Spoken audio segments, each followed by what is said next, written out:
Developing news out of Detroit this afternoon. We're learning that beverage maker Pepsi is shutting down its manufacturing facility on Mack Avenue in Detroit. Pepsi will permanently close the 51st Street facility in Chicago, effective immediately.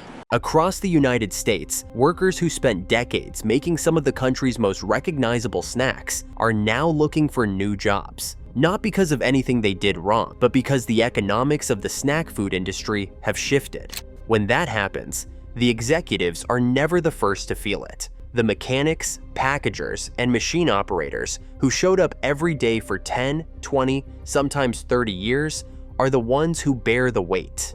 In 2025 alone, PepsiCo eliminated approximately 1,800 jobs across its Frito-Lay and beverage operations. Plants that had been running for half a century or more are shutting down. The workers walking out those doors are entering a labor market where, according to the Bureau of Labor Statistics, 911,000 fewer jobs than expected were added in the 12 months through March 2025.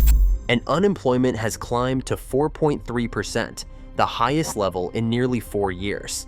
The warning signs were there. In July 2024, TD Cowen analyst Robert Moskow wrote that unexpected near-term weakness in the U.S. salty snacks category presented a significant challenge to the company's sales guidance.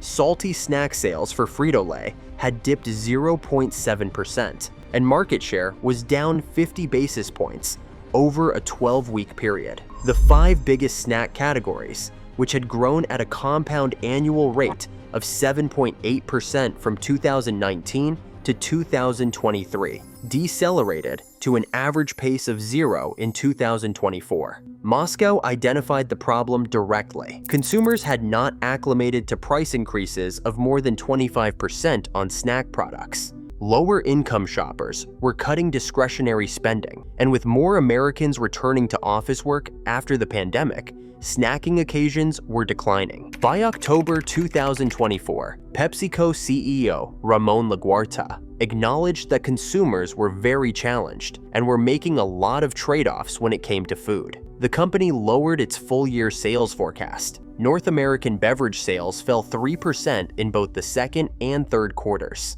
Net income dropped 5% to $2.9 billion.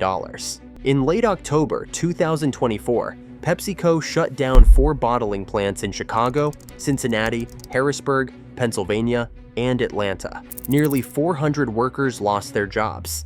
In February 2025, the Liberty, New York facility, which had been making popcorn snacks for nearly 3 decades, announced it would close. 287 workers would lose their jobs. Mark Baez, president of the Sullivan County Partnership for Economic Development, noted that typically, when a company is struggling, they ask for help. That did not happen here. The plant closed on May 21, 2025. That same month, 56 workers at a Frito-Lay warehouse in Aberdeen, Maryland were let go. In June, a closure made national news. The Frito-Lay plant in Rancho Cucamonga, California, the facility that had been making snacks since 1970 and credited as the birthplace of Flamin' Hot Cheetos, shut down its production lines. Workers were notified on June 9th that they had made the plant's last batch of Cheetos, Tostitos, Doritos, and Funyuns. Between 432 and 480 workers were laid off. Several told local news they were not given the opportunity to transfer to different departments. PepsiCo never filed a WARN notice with California before the closure. In July, the Detroit beverage facility on Mack Avenue, a plant that had been part of the city for more than 80 years, announced it would end production operations. 83 workers were affected. As recently as 2020, that plant had employed 400 people. In November, Frito-Lay announced the closure of 2 facilities in Orlando, Florida. The manufacturing plant on Silver Star Road, operating since 1965, shut down on November 4th, eliminating 454 jobs.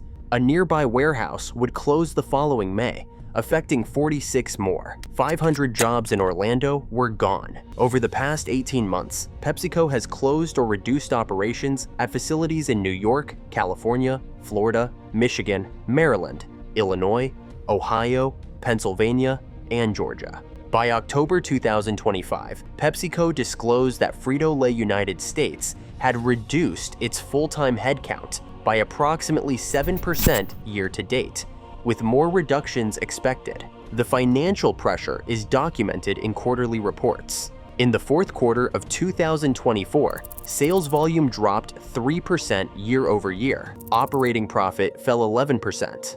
That marked 5 consecutive quarters of volume decline in North America. By the third quarter of 2025, volume was still down 2%. Chief Executive Officer LaGuarta explained that the demand signal they had in 2023 is different from 2025, and they were making adjustments to both assets and headcount.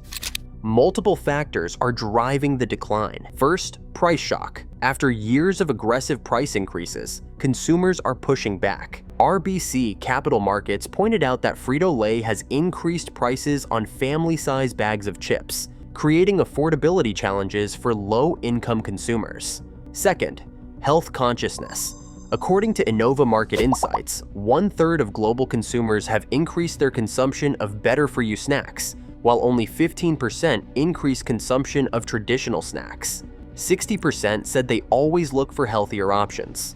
Third, GLP-1 weight loss drugs such as Ozempic and Wegovy. In December 2025, a study by Cornell University and Numerator found that households with a GLP-1 user cut grocery spending by about 6% within 6 months. Spending on savory snacks fell between 6.7% and 11.1%. According to Circana, 23% of US households currently have a member using GLP-1 drugs. By 2030, those households are projected to represent 35% of all food and beverage units sold. Fourth, convenience store traffic is down. Convenience stores account for about 21% of Frito-Lay's US net sales, and year-to-date salty snack sales in that channel dropped 1.7%, and there is broader economic pressure.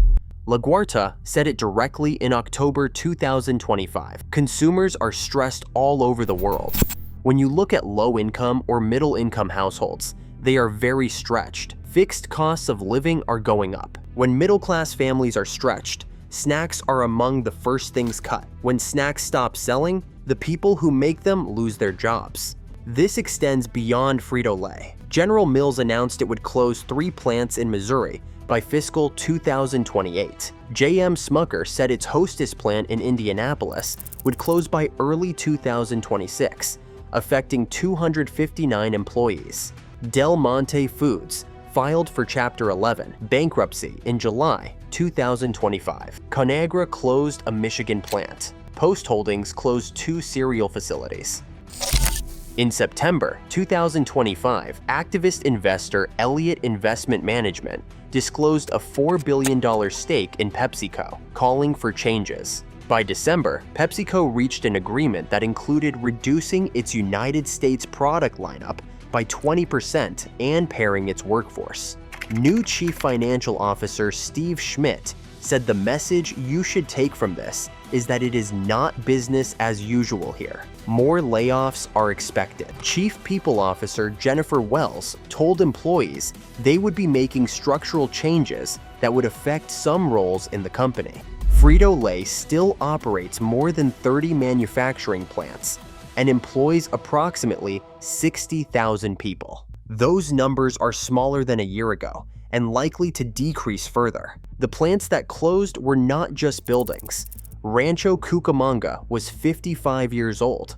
Orlando had been operating for 60 years. Detroit for more than 80. These were places where generations of workers earned middle-class wages, making products that ended up in pantries across America. Those workers are now looking for jobs in a market where, as the Mortgage Bankers Association chief economist noted, hiring remains quite low, and it is increasingly difficult for those laid off to find a position. The snacks are not going away. Lay's and Doritos and Cheetos will still be on store shelves, but they will be made somewhere else by fewer people at lower cost. When demand shifts and investors demand better returns, the adjustment does not happen in a boardroom. It happens in towns like Liberty, New York, where nearly 300 jobs disappeared from a community of 10,000. It happens on factory floors where workers are told they have made their last batch of chips after 55 years.